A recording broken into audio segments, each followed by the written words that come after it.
It wasn't until my first loss, I was sitting in the bed. I was in my gown, ready for my D&C, and 4 feet between a drape was another couple doing their first round of IVF. So they were so excited, and I was, like, trying to hold back tears in the weird state of trying to process what's happening. And that was my really light bulb moment that I needed to shift my life coaching practice to focus on supporting, serving, and showing up for the men and women that were going through infertility and losses.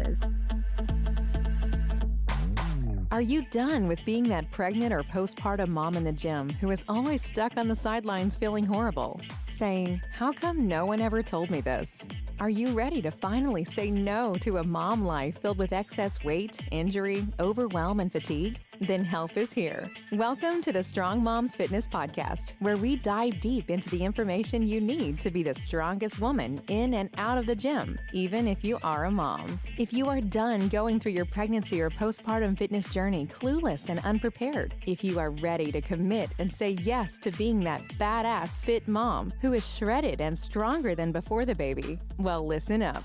Because this is where we talk about all of the things your doctor or trainer never told you about, so that you can achieve the body you want and take your athletic strength and performance to the next level. Get ready, because here's your host, Daisy Bravo. Daisy here with a quick message. This week's episode of the Strong Moms Fitness Podcast, I am joined by Elizabeth King. She is a fertility support coach, and we just got off on talking for over an hour. Because we went so long, I will be splitting up this episode in 2 parts. So this is going to be part 1 of 2 with Elizabeth King. It might seem a little disjointed next week, and seems like we cut off our conversation a little quick on this one, but don't worry, there's more with Elizabeth King next week as we finish up the conversation. Enjoy the episode.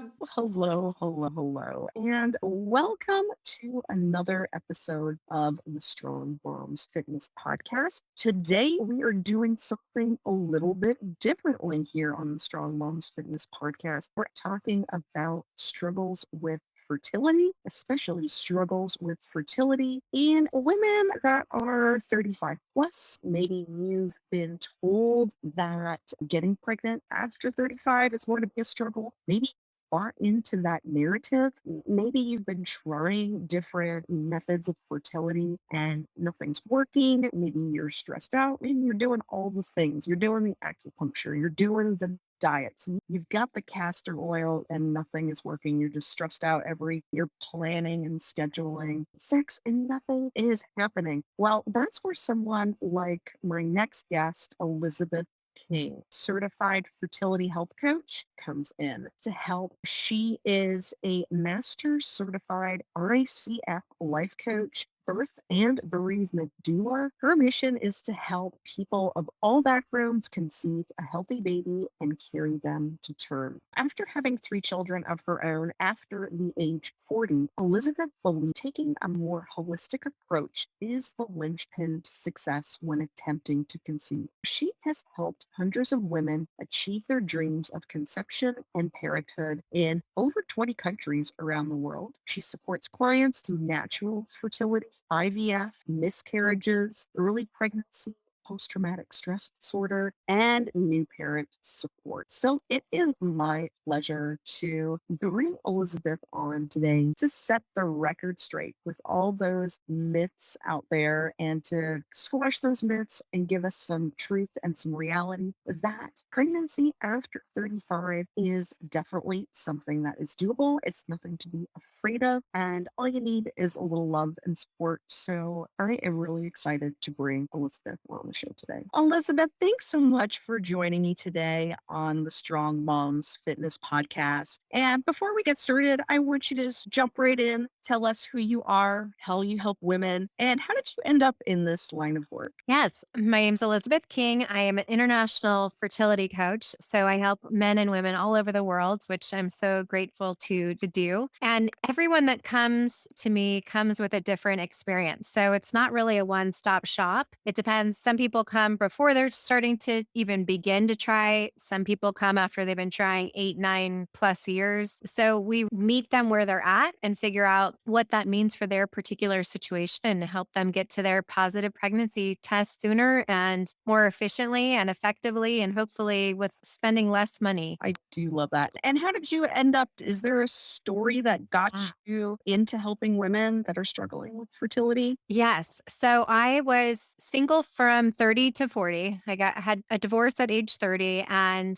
worked, had my own career and my own business from my 20s to now. And subsequent to that, I had also been a certified ICF life coach. Kind of bloomed out of that divorce experience and going to therapy and realizing that therapy wasn't really what needed to help us. And my ex-husband, I'll never forget him saying that was more like divorce therapy versus marriage therapy. And similar to a personal trainer is how I equate coaching. So you build a relationship with a trainer, you see them multiple times of the week, usually you have an end goal, whereas you can go into therapy and speak about the same thing for the 25+ years in some cases. We really look to see what's the end goal? How do we get there? What are the tools that are needed? And those tools look different for everybody. So again, we really tailor that to somebody specifically. So when I was 39, was diagnosed with fibroids, and my regular OB had said it was not a problem. My periods had been really heavy and I just knew something was different. So I went from their office to make a call to the reproductive endocrinologist, who's the fertility doctor, to basically say, I want to be using my uterus soon. I'm almost 40. Gosh, that was in December and I turned 40 in April. So pretty close. And can you just take a look and do an ultrasound and let me know what you see there? Mind you, I should also back up to say I froze my eggs at age 36 because I was still single. So I had a relationship with this doctor, but I hadn't seen him in 3.5 years since then. But it was somebody that I knew that I trusted to call to just check this out. So he said, no, in fact, you're right. They actually are a problem. That where they are, they're not large, which is why the OB wasn't concerned, but they were in the lining where a embryo would attach. And so that was preventing the situation there. So during that IVF process at 36, and then revisiting this at 39 and a half, going through a myomectomy surgery at that point, and then going into my own really fertility journey of having my kids, it wasn't until my first loss where I was doing my DNC and we were sitting in the bed. I was in my gown and everything ready to go for my DNC. And 4 feet between a drape in between us was another couple that was doing their first round of IVF. So they were so excited and we could hear their conversation. And I was like trying to hold back tears myself because you're in that weird state of trying to process what's happening and whatever. And that was my really light bulb moment of I needed to shift my life coaching practice to focus on supporting and serving and showing up for the men and women that were going through infertility and losses, because there isn't anything that really prepares you either from the language standpoint. So understanding follicle counts and your cycle and what all this stuff means and the stimulation and transfers and all that, to going through the losses and experiencing that trauma and realizing that is something that nobody really talks about. And it's happening to people every day, all the time. But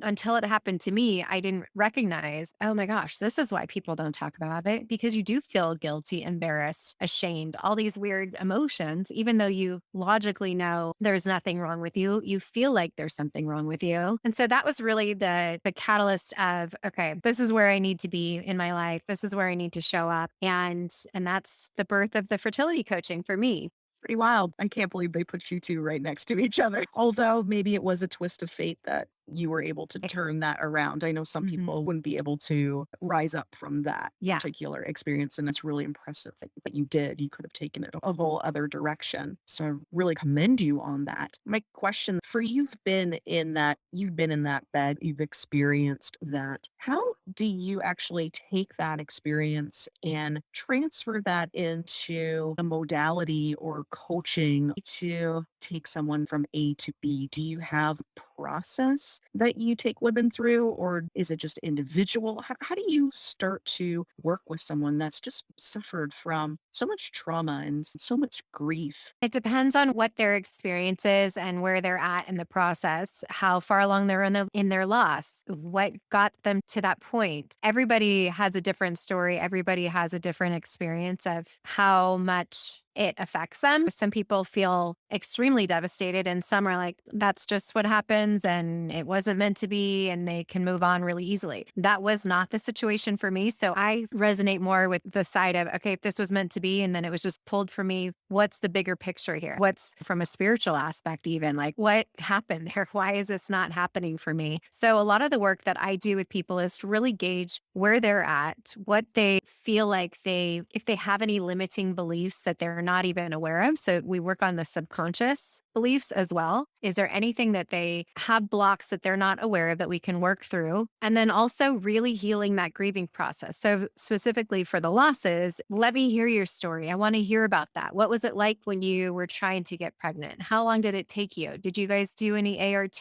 What was it like when you found out that you were pregnant? So we go through the whole process of reliving that as much as you possibly can, and then working backwards from there to really heal that in order to move forward. And the reason we do that is because you don't want to take any of that with you as much as possible. It will always be with you. It's just a matter of how can we heal you to the extent that you can so that when you conceive again, you don't take as much of that PTSD and trauma with you the next time. So if you've suffered a loss and you're pregnant again, it's really hard to be super present and excited because you've had that experience to know what if something happens again, right? So I'm a big believer of the numbers and science and how stress plays a role in this and what the stress hormones do to our body. And in that regard, I feel like the numbers don't lie. So my main objective with all of my clients is how do we go through self-preservation in every area of your life? So it's not just your fertility experience, but what's happening in your relationship, what's happening with your work, what's happening with your family dynamic. We look at everything and make tweaks to every single aspect so that you're showing up differently than what you did before. And again, not everyone is the same. So some people want to do journaling, some people meditation work, some people creating recipes work for them. So I really tailor it again to see what is the journey and the path that is going to work for that particular individuals for them to move forward and heal from whatever it is that they've been through. Oh, that's amazing. So many questions have just up in my head of where to take that. That's unbelievable. And I want to move this away from loss. You started your journey close to your 40s and got more aggressive in your 40s. And society paints a picture of that 40s, the scary number, your clock is running out. There's a lot of stress and pressure put on females. So when it comes to our fertile age, is there a lot of data to substantiate that it is harder for these women? Or is this just more women struggle just because there's so much more pressure? Is this really a problem with us and aging, or is it just pressure of society and environment that's causing a greater struggle in women who are a little bit older? Yeah, I think it's both. As my doctor told me, I will say again, your 30-year-old eggs are 30 years old, your 40-year-old eggs are 40 years old.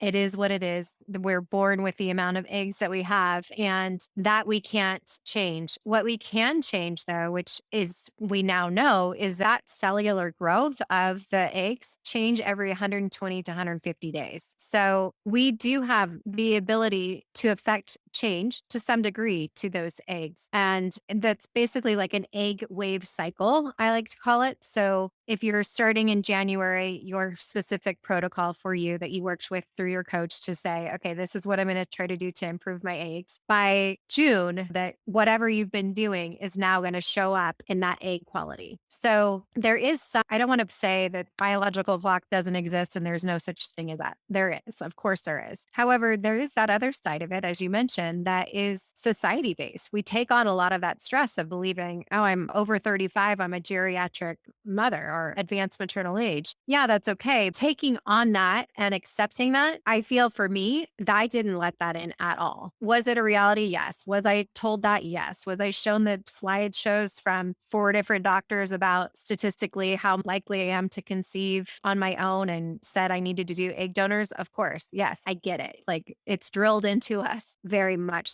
It really comes back to our own mindset so much. You are 55% more likely to conceive if you are doing some sort of cognitive behavioral work. 55%. That is huge, right? That's not 1 5, that's 55. And that's why so many of my clients, we really focus a lot on that mental health. So we go through initially that specific protocol for you. So, what are your food sensitivities? What's the right supplements that you should be taking? What are all the stressors? And then a big part of that is just continuing to make sure that stress level in your life is maintained at a calm level. Because as soon as that peaks, those cortisol levels and whatever, that's a disruptor to your follicle growth and everything else that goes along with it. Keeping in mind that age, yes, younger is better, but that doesn't mean it's not possible. It is certainly possible. And I have clients all over the world that will say, oh, in my village in Jamaica or Eastern Europe or whatever, people have told me that they've had pregnancies of people that are 50s and 60s years old, which we don't have in our country. But the point is that they're living in a village in the middle of nowhere and it's not a problem. It's a regular thing. So I do believe that it's a lot of the stressors that we have and or hormone disruptors and things in our environment that cause us to have a little bit more trouble conceiving, as well as again on the deeper level of, as I mentioned before, just the psychology of it. Do you have any blocks that maybe are passed down from your family you're not even aware of? Do you tell yourself a limited belief every day and you're not even conscious of that? So all the universe is hearing is one thing versus shifting that around to say it is possible for you to be doing this. Like that. That's actually very uplifting. Thank you.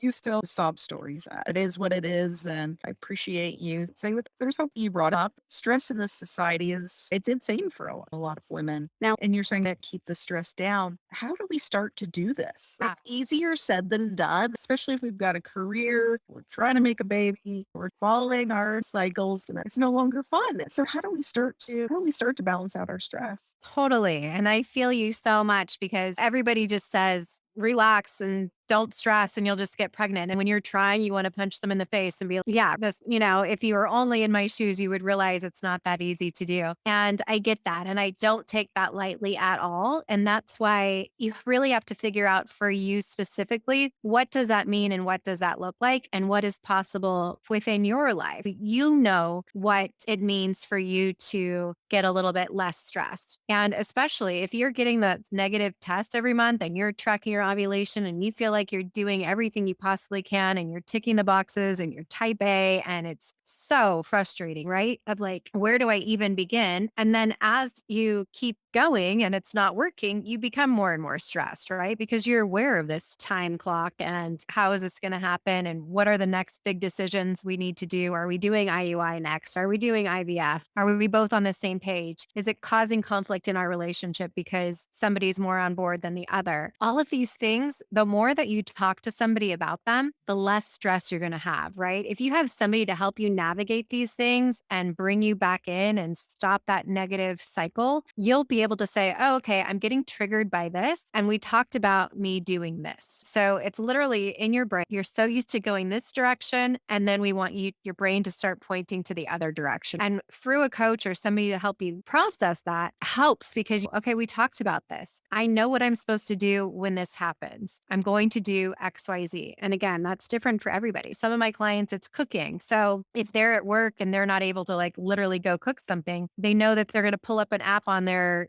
phone and they're going to look up recipes because that's going to switch their brain from going down a negative spiral to I'm going to focus on this right now. Even if it's literally 60 seconds, you're essentially training your brain that nope, we're not going to go down that road. And setting yourself up with a plan is so helpful. Again, if you're type A, knowing what your plan is. So are you on a plan of I'm going to try for 3 or 6 more months and then we're going to do XYZ? Are you on a plan of we're going to try 5 IUIs, which I don't recommend, and then we're going to go to something else? So it's either based on time or what your medical journey would be like, so to speak. And once you know that, it can change, of course, as you move along, but you know that you have some control in a situation that you feel like you have no control. And that's really helpful for a lot of people because we can only do so much that is going to allow us to affect change. And once we do that, it really is out of our control. So we try to figure out, again, what is it for you? Is it journaling? For me, it's creating. So I use Play-Doh to create or coloring and drawing, dancing sometimes. And to that point, everybody who I talk to, that I coach, creating is what you need to be focusing on. So we lose track of having fun and creating when we're trying to create a baby. And that's really what it's all about. It's creating a human being. So the more that we can circle back to what is fun for us and what can we create in our daily routine. And yes, we're all busy. I get it. I have two businesses and three kids, craziness, but I still make that time to create, even though I'm not trying to conceive, because that's where everything is born. So getting back to your feminine energy and creating is also key. And in doing that tells you stress levels, your stress hormones, your cortisol, your adrenals. Okay, it's okay. We are creating. This is where you need to be. And everything starts just fall in line. And the bottom line word that everybody says is they feel more calm when they're going through the process. So they no longer have this edge of anxiety anymore, and that they have a calmness because they know what tools they need to use for that. I never say to somebody to do affirmations if affirmations isn't your thing, right? Like you could be saying those all day long and it can mean nothing. Or journaling. If that's not your thing, we're not going to do that. So we're going to find what it is for you that feels good, that is allowing you to create and move forward with that with a plan in place. Very cool. I like that. That's definitely a different approach from what I've heard from other coaches and other fertility specialists. And I'm sure that's applicable to anyone that's struggling with stress. You've mentioned the topic of higher risk, especially at a higher, older gestational age. Is there some truth to that also, that being older in pregnancy, are there greater risks that we should be prepared for or looking out for or be concerned with versus someone in their 20s? I had a friend of a friend who was told her whole life that she couldn't get pregnant. She was in her early 20s. She got pregnant and she didn't know until she actually went into labor. She didn't go anyway. She was rock climbing the day before she had her baby, didn't take special considerations for vitamins and diet, and she was still able to produce a healthy, beautiful young baby. Where there's struggle for some and others, it's so easy and flawless. I think that might be what makes it so frustrating is some people struggle for years and years, 10 years, and some they just blink their eyes and they're pregnant. Yeah. So, two things there. One, yes, of course it happens. And that's why I say to people all the time when they're so concerned of, oh, I missed my supplements or I whatever. There's people in Africa that don't eat that have a healthy baby, but we have the ability to know better so that we can do better. So if we have all these things at our access points for us in North America, especially, and the knowledge, then let's put everything that we can to that, up level the situation. We know that a lot of those supplements help with the baby's development, their neurological system, all of those things. So of course, if I know that I can impact the blueprint of that child, I'm going to do that as much as I can. And that's a bigger conversation too for epigenetics that I'm a firm believer of, but that goes further beyond your normal DNA that can get passed to your baby. But as far as the age and are you more at risk for things? You are. But to your point of the story of the girl who didn't even realize she was pregnant, there's so many people that are 40 plus that have babies with zero issue, right? They're like, I had no problem at all. I felt great. I never even had to see a high risk doctor. No issues. There are a laundry list of other types of issues that you could be more likely to have if you're older. But I feel like that's in some ways, and this, I hope I don't get struck down by saying this, but an old school mentality, right? Like we're just going to lump you in that category of you're over 35 and therefore you're probably going to have all these issues. If you go into that thinking like, I'm not going to have any of those issues, I'm totally fine. That's your mindset again, right?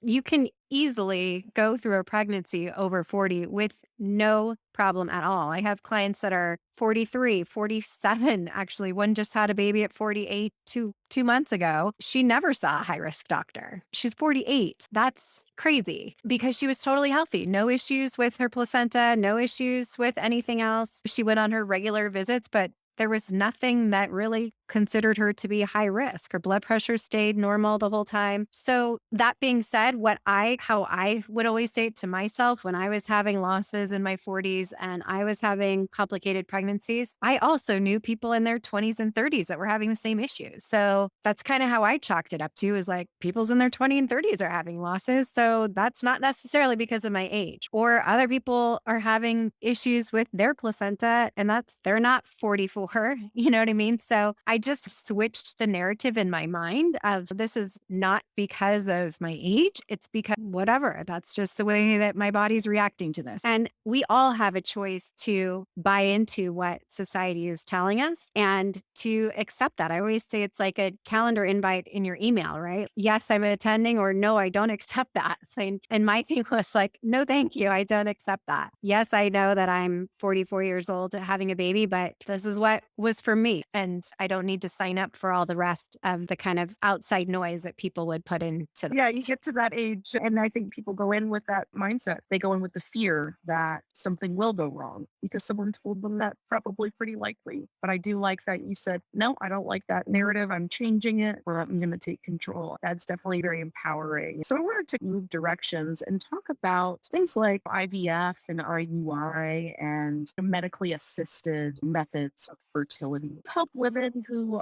struggle with that decision. Maybe they want to do it naturally, and maybe they feel like if it's God's plan or it's meant to be, should I be using things medically assisted? Should I be doing injections and medications for this? Do you help women that struggle with this? And how do you deconstruct this? Absolutely. The artificial reproductive technologies, it's called ART, and that's where IVF would fall into that line. I do on my one-on-one sessions, we do a deep dive that really goes through all of those things. So we cover the nutrition, we cover the supplements, we cover the major decision making. So again, that falls into your plan. What does that look like for you? Is that even a consideration? Some people say, if we don't get pregnant naturally, we're not going to go down that road. We, for whatever reasons, whether it's finances or we just don't want it that bad or whatever, they make that decision. And or it's going down a different road of adoption or something. So in those deep dives, we talk about all the aspects, answer questions so people can really fully understand what that means for their life and what it is. I have an executive at Visa who's 46 years old who's doing IVF right now for the first time. And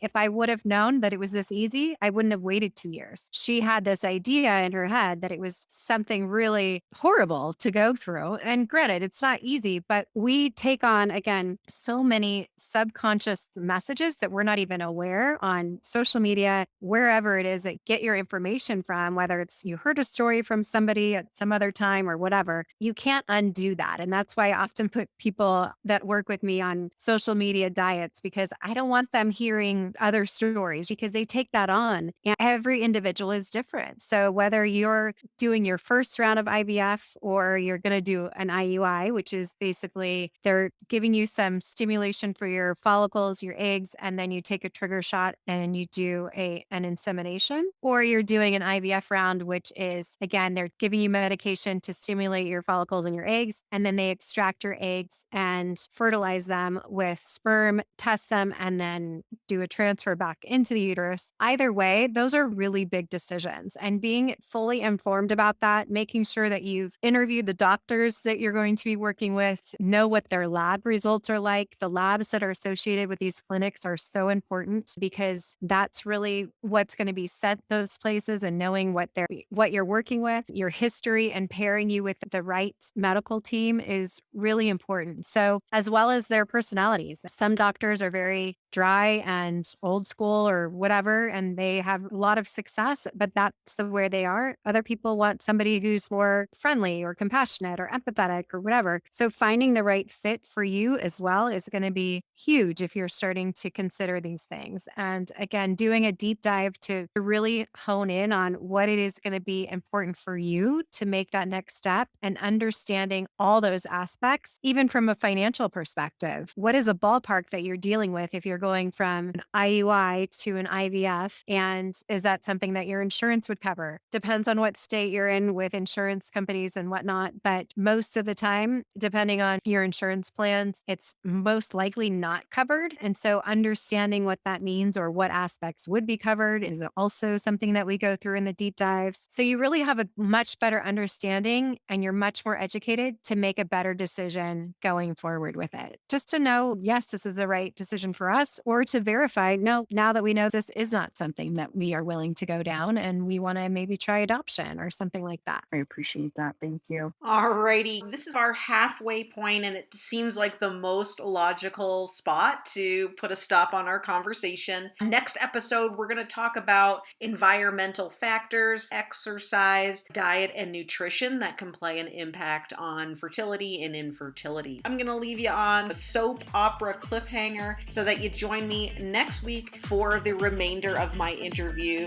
with the amazing Elizabeth King. Thanks so much for joining me. We'll see you next time on the Strong Moms Fitness Podcast. Thanks for tuning in, and we look forward to seeing you next time on the Strong Moms Fitness Podcast. Now remember, go subscribe so that you are the first to know as soon as new episodes drop. Also, be sure you don't miss out on your chance to win a free program of your choice from Strong Moms Fitness. All you have to do is leave a 5-star review. Screenshot it before you submit and send it to Daisy at strongmomsfitness.com. Your review helps other people find our show. And as a thank you, once a month we choose the review that makes us all warm and tingly inside and award that lucky lady a free program of their choice. So do it now. It could be you. See you next time, you badass mom, you.